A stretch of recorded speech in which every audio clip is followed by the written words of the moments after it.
আসসালামু আলাইকুম। Hello everyone, সবাই কেমন আছেন? আশা করি ভালো আছেন। আলহামদুলিল্লাহ, আমিও ভালো আছি। আজকে কবুতরের মাংসের রেসিপি নিয়ে চলে এসেছি। প্রথমে কবুতর জবাই করে কেটে ধুয়ে পরিষ্কার করে নিয়েছি। কড়াইয়ে তেল দিয়ে দিয়েছি, এর ভিতরে দারুচিনি, লং, এলাচ, একটা তেজপাতা দিয়ে দিয়েছি। এখন কিছু পেঁয়াজ কুচি দিয়ে দিব।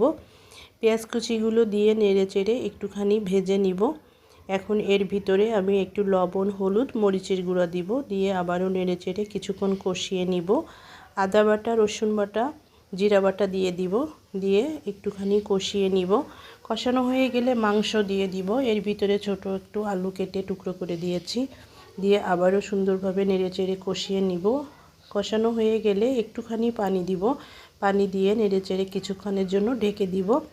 কবুতরের মাংস আমার প্রায় অর্ধেকটা কষানো হয়েই গেছে। এখন আবার একটু পানি দিব, পানি দিয়ে কিছুক্ষণ জাল করে নিব।